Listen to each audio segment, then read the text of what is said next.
Good afternoon, everybody. Back for another fun podcast here at the office. It's my two friends here. Should have seen them earlier. They were almost a couple. Oh my goodness. No comment there? No comment, Rich. He's got a family at home. He can't admit this stuff. Just shake the hand. No. Shake your head. At any rate, so this week we're going to talk about marry the house and date the rate. This was your topic this week. So tell me more about that. So marry the house, date the rate. I mean, the words kind of speak for itself, but what it means realistically is you're marrying the sales price of the home itself, and you're dating the rate, meaning the rate could always change. So what we tell people, especially in the market nowadays, everyone's complaining about interest rates being high. They're worried that they won't be as low as they were during COVID, this and that. But rates change. They can go up or down. I mean, over the last, 50 years, what's the average rate? Like 17? 7.25. 7.25%. So that's funny. It's funny. So Rich, when you bought a house in the 70s, correct? Yes. And what was the rate back in the 70s? It was 13. Okay. But was that the highest?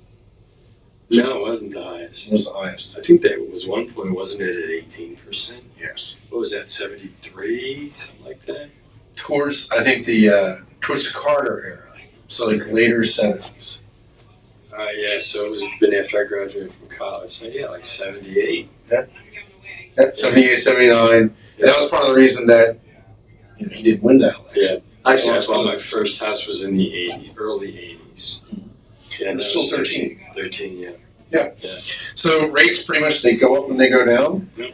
But the rates right now, I think what it is that people got so used to having rates COVID rates at 3%. And Yeah, especially all the new buyers coming out of college and just getting married. Mhm. That's the only frame of reference they have. Mhm. So they think that this is not normal, whereas this is actually still below normal. it is. Yeah. I've had I think when I first bought my first house, my rate was 7.25%. Oh, that's pretty good. Yeah, and I remember my father-in-law. I'm trying to get comfortable here. They had bought their house back in '91, and I think they had an interest rate of like 11 or 9. Hmm. But it was pretty high up there. Yeah. Our second house was 8%. I mean, the thing is houses were a lot cheaper back then. Yeah. Which obviously has an effect on your monthly costs associated with that. And now that things are much higher than they used to be. That has an effect to it. Is the current rate now 6.35? I've been seeing 6.35, 6.375. I have a couple clients that are like in the 6.2 range right now. They lock their rate at. Right. And that's pretty much where they're at. Unless, of course, you buy down your rate. Right. How do you buy down your rate? Pay for points. There you go. So if you pay it for points, it'll actually they can get your rate down. And you can also go for a shorter term, meaning What's the lowest that you could go? So let's say that I have 7. That's my rate. What's the lowest that you could go by buying down points? I know that there's a limit to it. There is, and there's some number that the lenders use to calculate the percentage of rate buy down per point. Do you know what the lowest would be? Like, would I be able to go down 2 points, 1 point, 1.5? Depends on the lender. Depends on the lender. Yeah, they're all lender dependent on what they're willing to do. You know what thought it just struck me is that not only do the rates change, but also a person's status could change. I mean, Their credit score could be better over time, and then when they go to refinance, maybe the interest rate's better, but also their personal credit score could be better. right. And I think that's the key, which is the refinancing ability. I mean, we've thrown a lot of numbers out there for interest rates, and if it hasn't made it clear already, interest rates jump up or down. That's why we date it, because you can always refinance and get a better rate later if the opportunity comes. Mm-hmm. But on the flip side, we marry the house because the same way you just said, back in the 70s, 80s, houses were super cheap. That's why interest rates were that high. But real estate, appreciates 3 to 4%, I think, annually? Yep. On an average basis? Except for 2 times. Yeah, during the, recession? Great Recession. Yep. They had a significant drop there. And there's one other time. What's the second When they stopped living in the caves. No, I don't remember that. I vaguely might. Makes it. No, I believe it was, I think around 90, 91, there was a recession then, Yeah, that's right. during George H.W. Bush's time.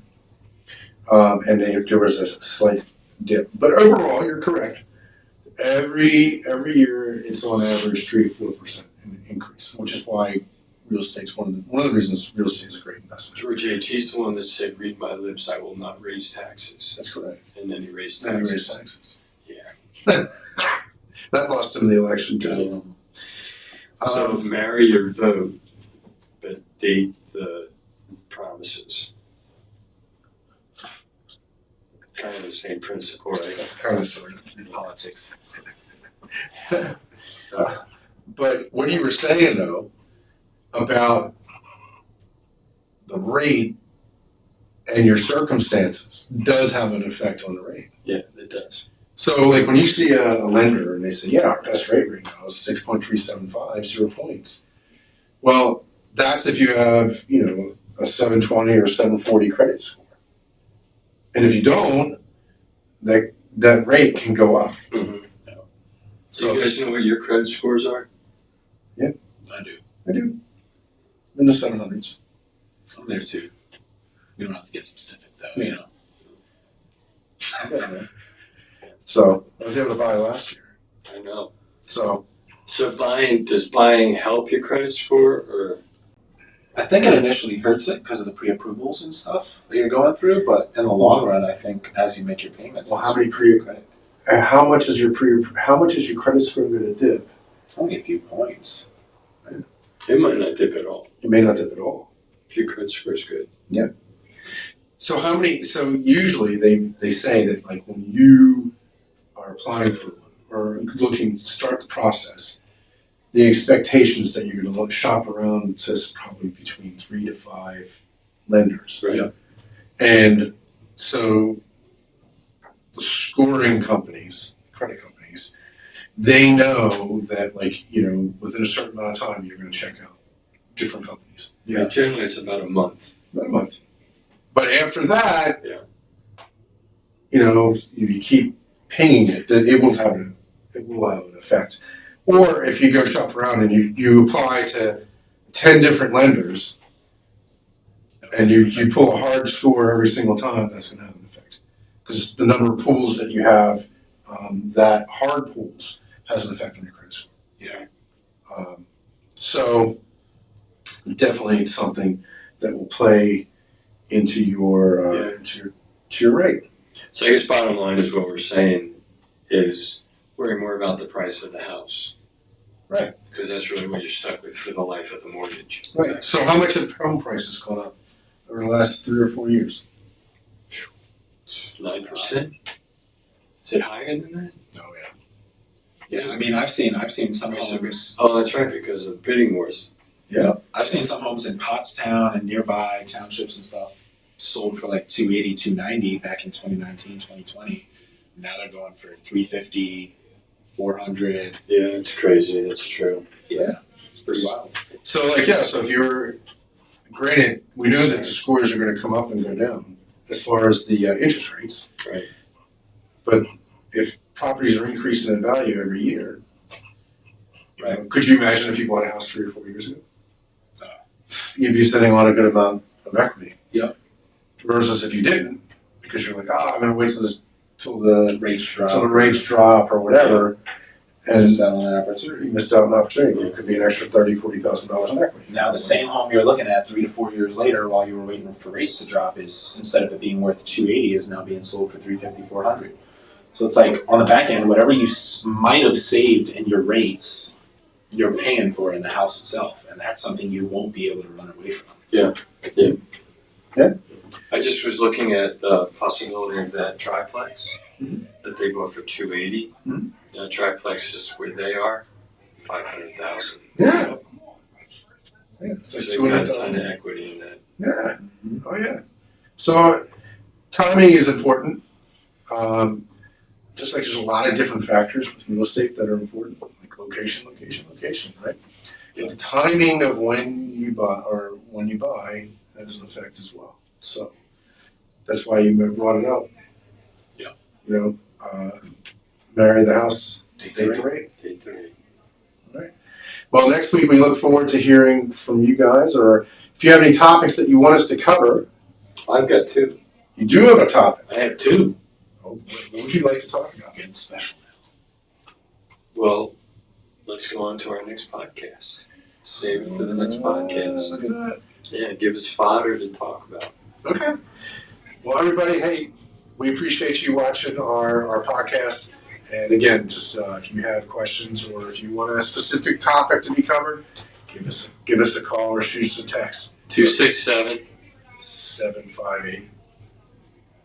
0400. 0400. Yep, I got the office number down and my personal one. We're still working on that one, guys. No, the other thing too, so now that I'm in New Jersey, now I have another number because I have to know my office number. And that number is 908-751-7750. And that's for Keller Williams Clinton. So I'm still Keller Williams. I sell real estate in New Jersey and in Pennsylvania as well. So now I can also look there. But that will be my office number. Broker Bill, serving more clients. There you go. Although in Jersey, I'm a broker salesperson, not a broker of record. Not a broker. Not just a broker. I'm a broker. That's kind of when you do that double thing. Did you eat? No, I didn't eat. G. Yeah. Did you kiss? Well, it wasn't a kiss. So you're a broker here. I'm a broker. Yeah. Some broker there. All right, everybody. We'll talk to y'all soon. See you. Ciao.